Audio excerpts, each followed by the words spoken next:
Vendredi dernier, nous avons abordé la question du phénomène des mototaxis. Vous avez annoncé une suite pour aujourd'hui, mais déjà, j'avais entamé cette discussion en déclarant, rappelez-vous, tout le monde est au courant du phénomène des mototaxis. Mototaxi, bénédiction pour les uns, cauchemar pour les autres. Nous avions vu rapidement en quoi c'était une bénédiction et en quoi c'était un cauchemar. Aujourd'hui, nous allons continuer, toujours avec William Savary. Bonjour William. Bonjour Serge, bonjour Métropole, bonjour Haïti, bonjour tout le monde. Voilà. Aujourd'hui, nous allons aller un petit peu plus en détail et voir par exemple ce que représente la consommation des mototaxis sur le plan national, et ensuite peut-être voir combien de temps il faut pour amortir l'achat d'une moto. Je vous rappelle qu'une moto coûte en moyenne $1000, c'est-à-dire 100 000 gourdes.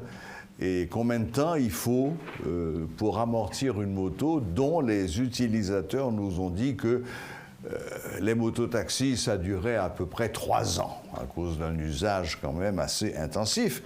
Donc, William, on va commencer par la consommation. Combien consomment les motos sur le marché national? Bon, sur le marché, les motocyclettes qui sont vendues, ce sont des 150 cc. Donc, le marché, c'est vraiment les conditions dont nous avons, comme nous connaissons Haïti aujourd'hui, c'est la condition des routes, etc.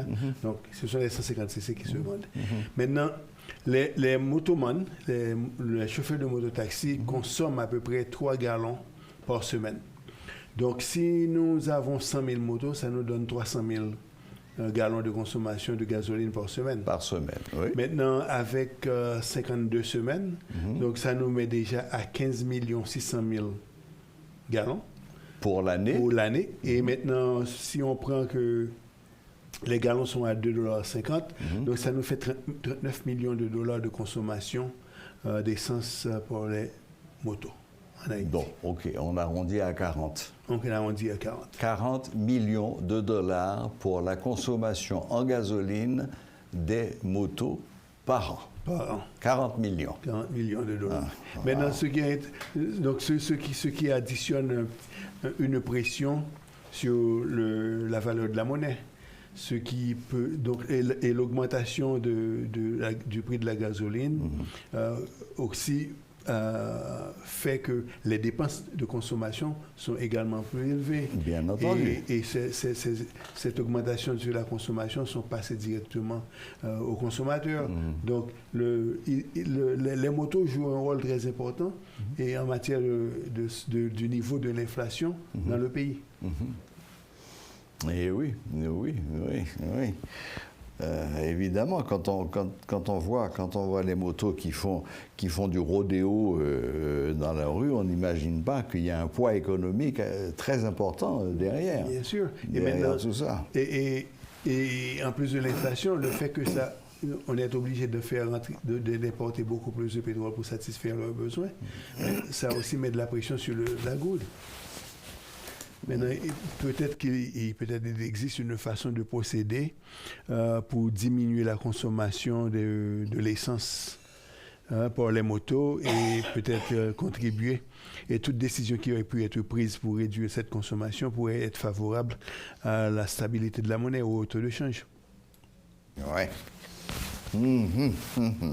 Bon. OK.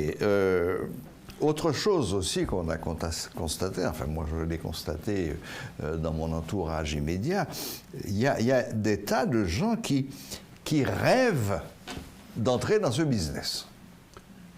Des tas. J'ai eu des demandes de jeunes qui sont venus me voir. Ah, Monsieur Klein, prêtez-moi comme là. Je me dis oh non. Je dis oh non, parce que numéro 1, pas un comme là. Mais numéro 2, la moto, c'est pas l'Eldorado. Et si on fait le calcul de ce que ça coûte, de ce que ça rapporte et de ce que ça coûte, donc ça, je vais vous laisser le faire, et on se rendra compte qu'il y a peut-être de meilleures façons de s'en sortir. Mais il y a de meilleures façons il y a toujours de meilleures façons de s'en sortir. Mais la seule chose, toutes les fois qu'il y a un investissement, la personne qui prend le risque d'investir doit s'attendre à une chose qui a un certain niveau de certitude, c'est que il y a la possibilité de tout perdre. Ben oui. Ouais, ça, évidemment. C'est la première chose qu'il faut réaliser. Oui. Et parce qu'un investissement, dans quelle que soit l'entité, c'est un risque. Et toutes les fois, les investissements, il n'y a pas de garantie dans les investissements. Donc, on peut réussir de même qu'on peut échouer. Donc, et dans le cas des motos, évidemment, le risque le plus ultime, c'est celui de l'accident qui...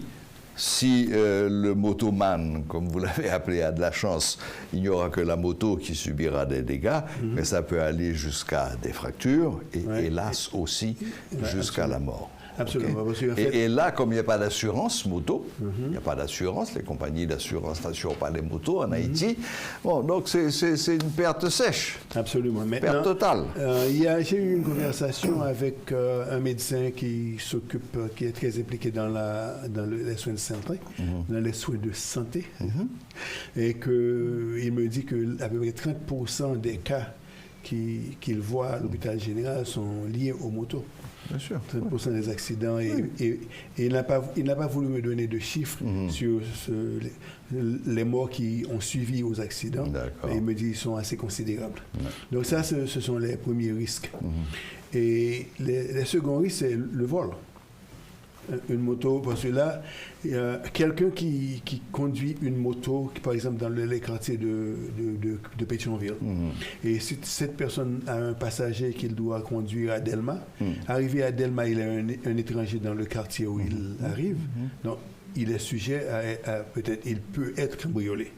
Et la moto peut être carrément confisquée de lui. C'est ça. Donc, il y a ça. Ensuite, nous avons le fait que les routes soient aussi mauvaises.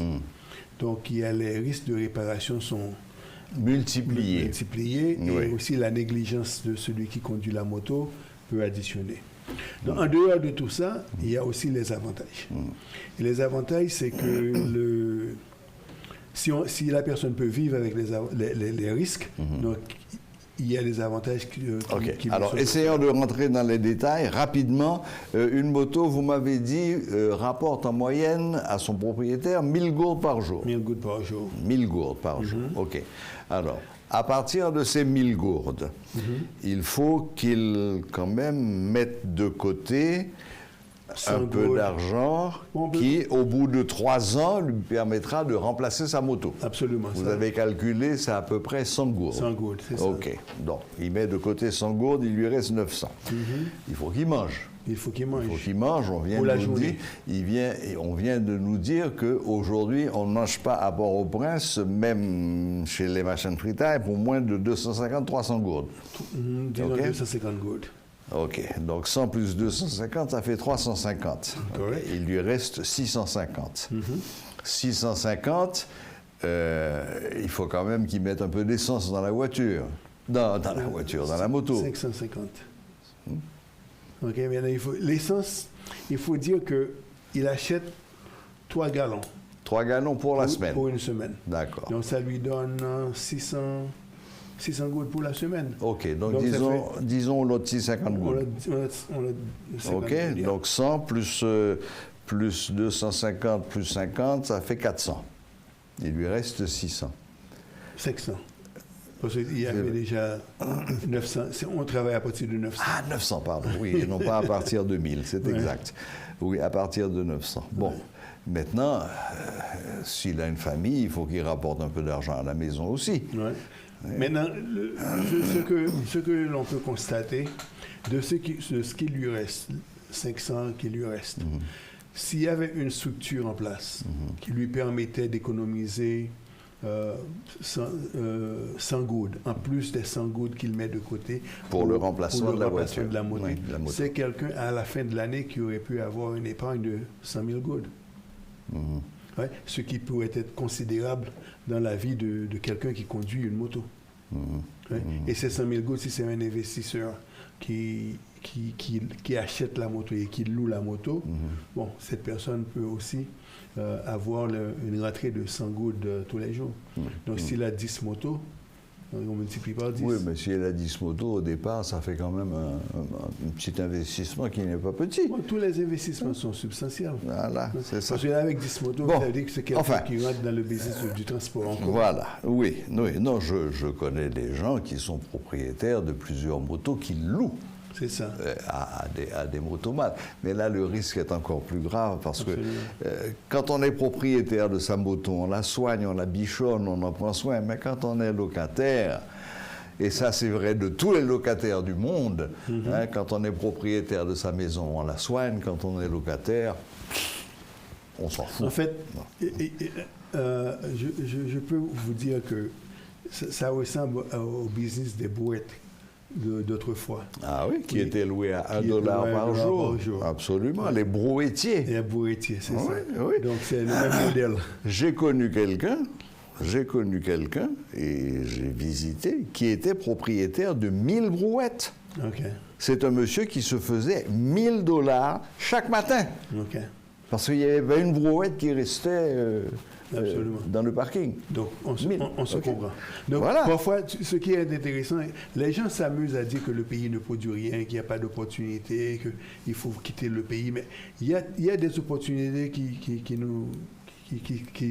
sont là, au-devant de nous, que les gens ne voient pas, parce qu'ils ne prennent pas le temps pour en chercher. D'accord. Mais dans le cas des brouettes, j'ai connu quelqu'un qui était intéressé à créer de la concurrence, et M. Moury. Bon. Ça, c'est les risques du marché. M. Moury, rapidement. Maintenant, pour ce qui est des motos, je crois qu'il faut quand même insister pour dire que oui, ça peut évidemment aider, ça peut faciliter la vie, mais il ne faut pas s'attendre à faire fortune avec une moto. Oui, maintenant, il faut aussi dire que les motos ne devraient pas être une finalité. C'est peut-être transitoire en attendant qu'ils puissent avoir des politiques publiques pour organiser le transport en commun. Et donc là, ça devait être le but. Merci pour la transition, parce que nous aurons encore un chapitre sur ça, parce qu'il y a beaucoup de choses à dire sur le chapitre des motos en Haïti. Notre ami William Savary a imaginé une solution dont nous vous parlerons dans quelque temps. C'est faramineux, c'est extraordinaire, mais on aimerait aussi avoir votre opinion. Il est évident qu'il faut mettre de l'ordre dans ce secteur. L'anarchie qui règne au niveau des conducteurs de motos est insupportable, que ce soit par les pertes de vie, les accidents, et puis bon, etc. Sans compter aussi, hélas, malheureusement, que la plupart des agressions qui se font dans la rue se font à moto. Je ne dis pas que ce sont les mêmes, mais bon, l'image de la moto n'est pas très positive quand on sait qu'ils servent surtout à toutes les agressions. Donc, on aimerait avoir votre opinion. Qu'est-ce que vous pensez qui devrait être fait pour régler un peu cette question des motos?